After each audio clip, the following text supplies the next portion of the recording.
dużo młodzieży boryka się z tym, co mam robić w przyszłości. Tak. I to z tego co wiem, była taka mała firma garażowa na początku. No, absolutnie. Mieliśmy malutki garaż. A dzisiaj rozmawiamy o tym, jak prowadzić 7 biznesów, które są bardzo unikalne. Produkujemy koniki mobilne, produkujemy również poduszkowce, a najbardziej zaawansowanym technologicznie biznesem jest Technowator, gdzie opracowaliśmy technologię transferu energii elektrycznej na odległość bez kabla. No, kluczem do sukcesu było to, że zawsze robię trochę więcej niż pracodawca wymagał. To trzeba założyć scenariusz, co jakby się to wszystko straciło, co wtedy. Pamiętaj, sukces to nie to, co masz, ale to, kim jesteś. Jeżeli podobają Ci się treści, które tworzymy w Fundacji Idea dla Ciebie, upewnij się, czy subskrybujesz nasz kanał, kliknij dzwoneczek i zostaw łapkę w górę.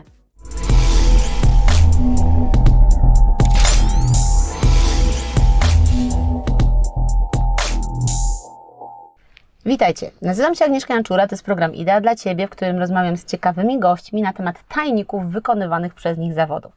Dziś jest z nami Leszek Sawicki, przedsiębiorca o wieloletnim doświadczeniu, twórca 7 oryginalnych biznesów w różnych branżach, które sprzedają produkty na cały świat, niestrudzony optymista, który chętnie angażuje się w projekty o dużym stopniu innowacyjności. Witaj, Leszku. Dzień dobry, cześć Agnieszko. Leszka mieliście okazję poznać na naszym drugim kanale, w którym rozmawialiśmy o jego pasji, czyli motoryzacji, i link do tego nagrania zamieszczam poniżej. A dzisiaj rozmawiamy o tym, jak prowadzić 7 biznesów, które są bardzo unikalne. I tutaj pojawia się od razu pierwsze pytanie. Powiedz, czym zajmują się Twoje firmy? Okej, prowadzimy faktycznie 7 biznesów. Główny biznes to jest produkcja wyrobów szeroko rozumianych z metalu, czyli różnych typów konstrukcji. Jesteśmy w segmencie rolniczym, produkujemy urządzenia rolnicze, produkujemy tunele foliowe, produkujemy koniki mobilne, produkujemy hale dla rolnictwa, produkujemy elementy do maszyn rolniczych. Także to jest główny trzon firmy i ostatnimi laty zająłem się różnymi innymi produktami, innowacjami, które mnie cieszą i intelektualnie rozwijają. Produkty, które dodatkowo wdrożyliśmy przez ostatnie kilkanaście lat, to jest sprzęt sportowy, siłownie zewnętrzne, wewnętrzne. Są to rolby, czyli maszyny do konserwacji sztucznych lodowisk. Są to urządzenia do ocalania morskiej wody. Produkujemy również poduszkowce ratownicze i rekreacyjne, małe łódki jednoosobowe. A najbardziej zaawansowanym technologicznie biznesem jest Technowator, gdzie opracowaliśmy technologię transferu energii elektrycznej na odległość bez kabla. Brzmi to wspaniale i bardzo inspirująco. A opowiedz, jak to wszystko się zaczęło, ponieważ Twoja historia pokazuje, że także w Polsce można przejść taką drogę zawodową na wzór amerykański, czyli od pracownika najniższego szczebla do właściciela wielu dużych biznesów. Kiedy były Twoje początki? Moje początki były związane z tym, że byłem pracownikiem najemnym. Wyjechałem do pracy za granicą. Jakkolwiek pierwsze prace oczywiście były wykonywane w Polsce. Niemniej taka prawdziwa praca zawodowa była w Wielkiej Brytanii, gdzie wyjechałem w 1991 roku, ale po kilku latach obudziła się chęć po to, żeby mieć swoją własną działalność, swoją własną firmę. I głównym motorem tego było to, że chciałem coś więcej osiągnąć. Nie tylko bycie dobrym menedżerem innej firmy, tylko coś więcej. Nie wiedziałem co wówczas, ale chciałem tą własną firmę mieć. Także ta wewnętrzna chęć spowodowała to, że założyłem firmę. A czym się zajmowałeś tam w Wielkiej Brytanii na samym początku?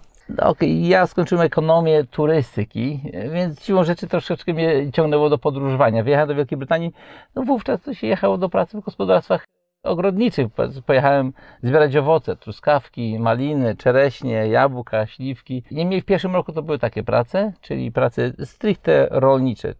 Zbiory, przerządzanie, jeżdżenie ciągnikami, kombajnami i tak dalej. Wywodzę się ze wsi, więc dla mnie to było dosyć naturalne. Niemniej już w drugim roku, gdzie zostałem zaproszony, objąłem stanowisko menedżera i przez kilka lat byłem menedżerem paczkarni owoców, logistyki, powiedzmy marketingu. Także dosyć duży zakres obowiązków miałem w tej firmie. Czyli ktoś Cię tam zauważył, doceniono Twoją pracowitość, doceniono Twoją solidność?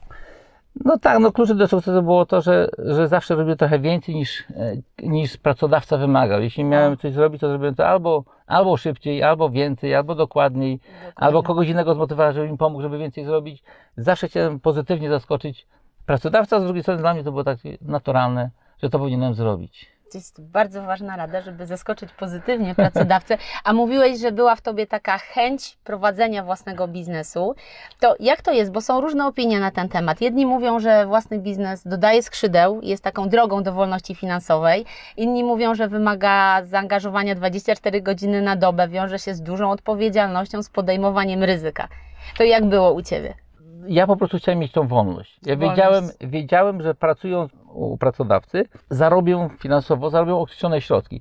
Zarabiałem niemałe pieniądze generalnie, tak nie mogę tego powiedzieć, bo pracowałem solidnie i za to była solidna pensja. Niemniej, sam właściciel powiedział, że ja już za dużo zarabiam, więcej nie mogę zarabiać, więc osiągnąłem limit. Było to trochę zabawne, niemniej on mnie oczywiście doceniał. No ale żeby zarabiać więcej, no to jedyne wyjście było oczywiście w moim przypadku założenie nowej firmy. Wtedy moim klientem przełożonym jest nie osoba fizyczna czy firma, tylko jest po prostu rynek. Są klienci, a ich może być bardzo dużo, w związku z tym ten komfort finansowy może być dużo większy. Niemniej wiąże się z tym, że trzeba się temu poświęcić. Czym zajmowała się Twoja pierwsza firma? Ja od dzieciaka, że tak powiem, miałem do czynienia z zabawami z metalem. Mój tato był tokarzem, był ślusarzem, więc od dziecka się tym bawiłem. Mieliśmy malutki warsztat, więc to u mnie we krwi jest. Więc siłą rzeczy to dosyć naturalnie przeszło, że jeśli założyłem biznes, to będzie związany z metalem. I na początku mieliśmy obróbkę, kupiliśmy starą tokarkę, bardzo starą. Mój tato był super szczęśliwy po przejściu na emeryturę. I to był początek naszego biznesu, czyli produkcja wyrobów małogabarytowych z metalu. I to z tego co wiem, była taka mała firma garażowa na początku. No absolutnie, mieliśmy malutki garaż, absolutnie malutki, tak, to była niezła frajda. Kilkanaście metrów kwadratowych, może kilkadziesiąt. Tak od tego się zaczęło. A co się zmieniło w kolejnych latach? Jak to jest, że dzisiaj masz 7 dużych biznesów, a wtedy to była jedna garażowa firma? To się zmieniło. No, od tego jednego klienta, dla którego produkowaliśmy na początku wyroby metalowe, zauważyłem, że takie same wyroby mogą kupować inni klienci, więc szukaliśmy klientów z tej samej branży, ale innych. Później dla tych samych klientów poszerzaliśmy asortyment produktów, czyli to było na początku dosyć prosty rozwój, czyli baza klientów i co ci klienci potrzebowali. Dopiero później, jak zauważyłem, że to jest fajne, ale z jednej strony troszeczkę nudne, więc trzeba było coś większego otworzyć. I zacząłem tą firmę rozwijać. No, w moim przypadku takim kamieniem milowym było to, że akurat mój dawny pracodawca w Wielkiej Brytanii założył firmę produkującą, powiedzmy, tunele foliowe i wówczas ja mu powiedziałem: słuchaj, przyjacielu, mam swoją firmę, mogę dla Ciebie produkować i wymyślać różne rzeczy. I to był taki faktycznie boom dla nas, że oprócz tych drobiazgów, które produkowaliśmy na rynek krajowy, zaczęliśmy produkcję wyrobów też malutkich do tuneli foliowych na rynek brytyjski. Użyłeś słowa słuchaj przyjacielu, to teraz chciałabym przejść do relacji, bo budowanie dobrych relacji z ludźmi jest też podstawą biznesu, relacji z pracownikami, z klientami, z kontrahentami. To co jest Twoim sekretem? Tak, no relacje są niezmiernie ważne, zresztą mój dawny pracodawca jest moim przyjacielem i prywatnie to jestem bardzo związany, bo wręcz jestem ojcem chrzestnym jego syna, więc te relacje są naprawdę ugruntowane i długie. Ja jestem z natury rzeczy otwartą osobą na różne relacje i mi to, jakby powiem, z łatwością przychodzi nawiązywanie. Z drugiej strony znam kilka języków obcych, więc nie ma problemu, żeby tylko rozmawiać i poruszać się w kraju, ale też za granicą czuję się dosyć swobodnie. Więc sam komfort wypowiadania się w języku obcym jest ogromną zaletą. I mówimy o takim swobodnym wypowiadaniu się, o przekazywaniu myśli, uczuć, odczuć i tak dalej. To jest niezbędne. Czy pamiętajcie, warto uczyć się języków obcych? Tak, polecam, naprawdę polecam. Bez dwóch zdań. Tak. I tu mówimy o otwartości na drugiego człowieka, ale jest ważna też otwartość na innowacje i Twoje biznesy o tym świadczą. Czy można nauczyć się takiej postawy otwartości, bo wiąże się to też z podjęciem pewnego ryzyka, z oceną ryzyka, bo nie we wszystkie biznesy należy wejść. I jak Ty oceniasz takie ryzyko? No tak, znaczy ja na początku po założeniu firmy, po produkcji tych z jednej strony prostych rzeczy, one po pewnym czasie oceniłem jako dosyć nudne. Oczywiście ja się cieszyłem z tym, że mogliśmy więcej zrobić w ciągu dnia, lub ciekawiej, lub szybciej i tak dalej. Takie dosyć podstawowe biznesowe rzeczy, żeby zrobić więcej w jednostce. Niemniej jako sam produkt to było za mało dla mnie. Mnie cały czas coś ciągło do przodu, co więcej, coś więcej, coś więcej. I oczywiście pomysły wychodziły ode mnie, ale też pomysły wychodziły od ludzi z zewnątrz, od klientów naszych klientów, więc to tak troszeczkę wyglądało. I z racji tego, że ja byłem taką osobą otwartą, no jestem osobą otwartą, to z drugiej strony zacząłem zauważyć, że do mnie ludzie troszeczkę przychodzą z różnymi tematami i pomysłami. W związku z tym ja byłem w stanie jakby rozwijać je razem z innymi osobami. Czyli we współpracy jakby to We wszystko współpracy, powstawało tak. gdzieś w dialogu. Tak, nie wszystko stworzyłem sam. Oczywiście obserwuję rynek, widzę co ma potencjał przyszłościowy, gdzie można zarobić, bo jak biznes to trzeba w końcu te pieniądze też zarabiać, ale też do mnie przychodzą osoby, które szukają osoby czy partnera biznesowego, który może pomóc im niektóre tematy wdrożyć, bo sami na przykład nie są w stanie tego zrobić. I tu rozmawiamy do tej pory w kategoriach sukcesu, ale prowadzenie biznesu to też porażki. Powiedz, czy w przeciągu tych wszystkich lat zdarzyło Ci się niewłaściwie zainwestować czas, swoją energię, swoje pieniądze, a jeżeli tak, to jakie wnioski można wyciągnąć z takich porażek? No niestety zdarzyło się. się. Tak. Nie, to jest, powiem szczerze, chyba lekcja dla każdego przedsiębiorcy, że czasami się nie udaje. Moim zdaniem największą porażką, jaką doświadczyłem, to było z jednej strony związanie się z niewłaściwymi osobami, a z drugiej strony hura optymistyczne podejście do tematów, w których nie do końca się jest fachowcem. Na przykład powiem wprost, mieliśmy taki biznes, czy mamy go dalej, gdzie produkujemy urządzenia do ocalania morskiej wody. Okazało się, że technologia, którą zakupiliśmy, ona miała wady wewnętrzne. Rozumiem. Wady wewnętrzne. Nie byliśmy w stanie na dzień zakupu technologii stwierdzić, czy to jest technologia dopracowana, czy niedopracowana. Okazało się, że bardzo ogromne środki włożyliśmy w tą technologię. Niestety mieliśmy kłopoty z urządzeniami, bo one po pewnym czasie zaczęły szwankować. Trzeba było je naprawiać i dopiero i musiałem się z tego biznesu poniekąd wycofać, wręcz go zamrozić, dopracować i dopiero wejść ponownie. Więc tam ponieśliśmy duże straty finansowe, niemniej z racji tego, że bardzo dużo się nauczyliśmy. Dokładnie. Nauczyliśmy się, wyciągnęliśmy wnioski, to co było źle zrobione, błędów nie powtarzamy i teraz ruszamy ponownie, bo produkt sam w sobie jest faktycznie unikalny. Czyli porażka może służyć, a nawet powinna służyć do wyciągania wniosków, bo część osób, jeżeli ponosi porażkę, to stwierdza, nie, to jest nie dla mnie, prawda? Widocznie do tego się nie nadaje, ale to jest niewłaściwe myślenie. Czasami może trzeba powiedzieć też tak, że lepiej coś odciąć i zapomnieć. Wydaje mi się, że w niektórych sytuacjach tak. Niemniej, jeśli się jest w branży, w której się człowiek troszeczkę zna, czy więcej, a po czasie, po latach doświadczeń dużo, no w moim przypadku było szkoda. Mi fizycznie było szkoda. Tak. Mało tego, ten akurat biznes ma ogromny potencjał, więc mimo wszystko ja w niego tak dalej osobiście wierzę i się angażuję, że nie chcę go jakby zakończyć zupełnie. Także dalej kontynuuję. Ale niektóre inne pomysły niestety musiałem odciąć i zakończyć i powiedzieć sobie dziękuję, tego nie będę więcej robił.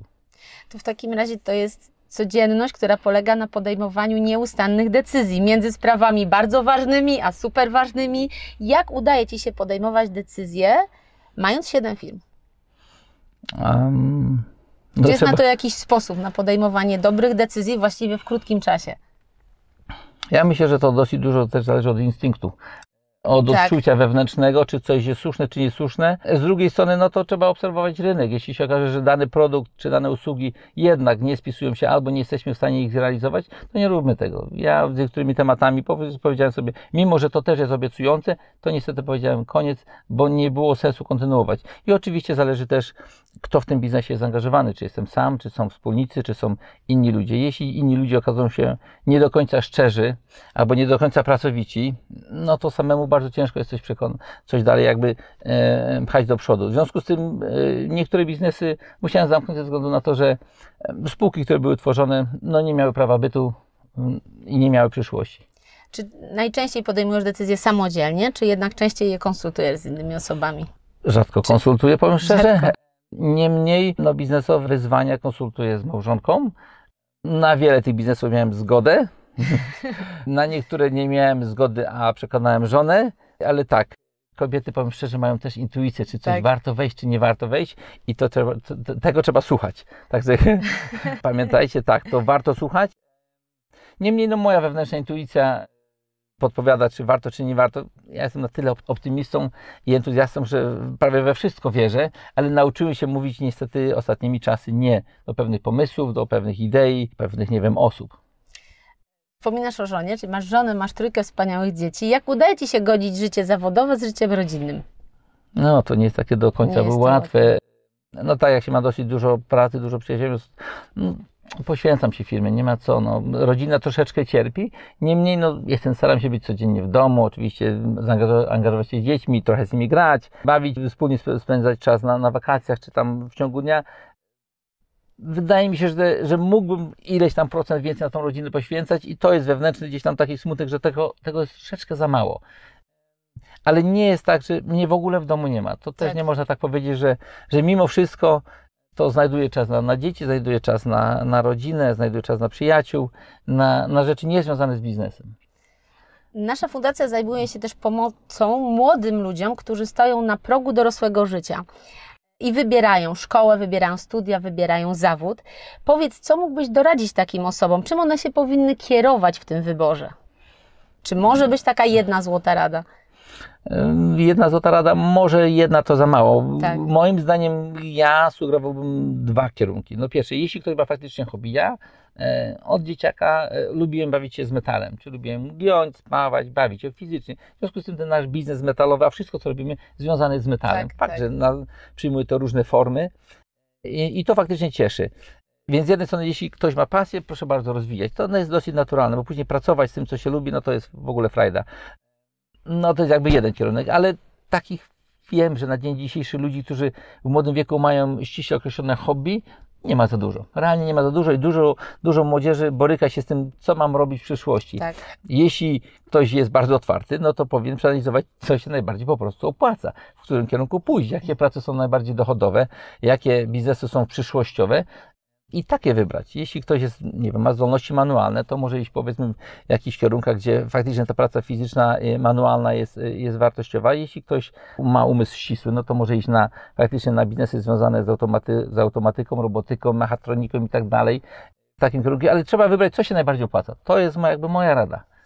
Te tematy wiążą się też z podjęciem potem pierwszej pracy zawodowej i z rozmową kwalifikacyjną. Ty w swoim życiu przeprowadziłeś mnóstwo rozmów kwalifikacyjnych. Wiem, że już teraz nie zatrudniasz pracowników osobiście, ale co mógłbyś doradzić osobie, którą czeka rozmowa kwalifikacyjna? Jak powinna się przygotować? Czy rzeczywiście to CV jest najważniejsze?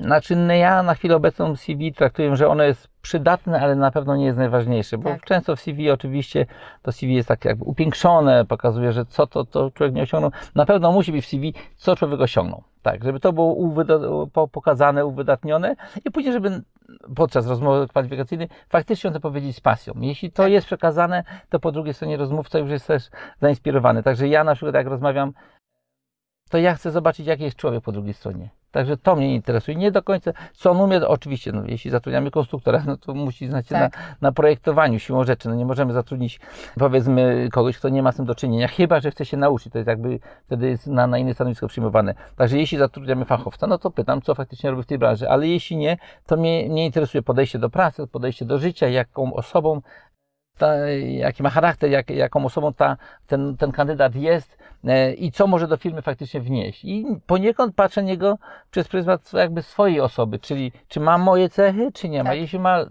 troszkę moich cech, no to okej, no to będzie świetnie. Jeśli ja odczuję, że on jest pracowity, zaangażowany, bo to będzie widać podczas rozmowy, to wtedy ja taką osobę chcę. Czy żeby prowadzić taki biznes jak Ty, jest potrzebne ukończenie jakiejś specjalnej szkoły czy studiów? Już częściowo powiedziałeś, że nie. A jeżeli nie, to jakie cechy charakteru powinien mieć taki dobry przedsiębiorca według Ciebie? No dobry przedsiębiorca, no okej. Z jednej strony powinien umieć liczyć. Tak. Także biznes to jakby nie było związane z pieniędzmi. Jeśli jest jakiś plan na rozwój biznesu, no to dobrze byłoby się troszeczkę na tym biznesie znać, co chce się produkować. Albo jakie usługi świadczyć, bo to niekoniecznie tylko produkcja. Ja mówię przez pryzmat produkcji, bo po prostu tym się zajmuję. Tak. I chyba wewnętrznie to musi być uczucie, że tak chce się prowadzić ten biznes. I otwarcie na ryzyko. No niestety To jest bardzo trudne. Trzeba się z tym liczyć, że jeśli się ma jakieś pieniążki zainwestowane, zarobione gdzieś indziej i chce się zainwestować w biznes, to trzeba założyć scenariusz, co jakby się to wszystko straciło, co wtedy? Czy wtedy jest jakieś zagrożenie, czy nie? I na to trzeba być przygotowanym. A czy tą otwartość na ryzyko miałeś w sobie po prostu od początku, czy tego też się można nauczyć? Wydaje mi się, że miałem to od początku. Tak? Wydaje mi się, że miałem, bo od dzieciaka człowiek pracował troszeczkę, jak to wtedy było mówione, kombinował. Czasy były troszeczkę inne, ale tak, to według mnie to jest cecha charakteru. Niemniej oczywiście z czasem można ryzykować coraz bardziej, Ale nauczyłem się to ryzyko też ograniczać. Jednak te lata, powiedzmy, trudnych doświadczeń nauczyły mnie, że nie można ryzykować i wszystkiego kłaść na jedną szalę i podchodzić do tematów hura optymistycznie. Nie wszystkie jajka do jednego koszyka. Nie wszystkie jajka do jednego koszyka z jednej strony, a z drugiej strony faktycznie mnie rzuciły na zamiary. No, Tak. czasami jest za dużo tematów naraz i one uciekają. Chyba że się mam wspaniałą kadrę wokół i ludzi o podobnym pokroju i o podobnych charakterach, to wtedy tak. Ale jeśli jest tylko się samodzielnym takim motorem, no to czasami brakuje tych sił, żeby to wszystko udźwignąć. A na zakończenie powiedz, jakie masz plany na najbliższe lata? Na najbliższe lata? Biznesowe czy prywatne? Biznesowe. Biznesowe. Robienie tego, co robimy, ale zdecydowanie lepiej. Czyli żeby nasi klienci byli bardziej zadowoleni. Jest lista produktów nowych, które wdrażamy. Choćby to miniaturowe domki, czy domy na wodzie, czy kontenery mieszkalne. Teraz taki temat na czasie. Kurniki mobilne do produkcji ekologicznej. To jest bardzo na czasie. I jeden kierunek, w którym idziemy, to jest energia. Energia, woda i energia, tak. Jeśli ktoś, kto nas teraz ogląda, jest zainteresowany tymi biznesami, o których mówiłeś, i tymi innowacyjnymi projektami i chciałby przy nich pracować, to czy poszukujecie w tej chwili nowych pracowników? No naturalnie, biznesu mamy dosyć dużo, projektów mamy dosyć dużo, więc jeśli byliby chętni, którzy chcieliby pracować, czy to przy poduszkowcach, czy przy łodziach, czy przy domkach na wodzie, czy przy kontenerach mieszkalnych, czy przy nowych miniaturowych domkach, które są w planie do produkcji, czy przy halach, czy fizycznie przy maszynach numerycznych, czy konwencjonalnych, oczywiście tak, jak najbardziej zapraszam i możemy też nauczyć, dużo ludzi możemy nauczyć pracy. Bardzo Ci dziękuję za udzielenie naszym widzom wielu, myślę, cennych rad. Życzę Ci, żebyś dalej odkrywał nowe horyzonty, żeby Cię nic z tym nie zatrzymywało i spełnienia wszystkich Twoich marzeń. Wszystkiego dobrego. Dziękuję, Agnieszko. Dziękuję Wam bardzo. Do zobaczenia. Dziękuję, powodzenia.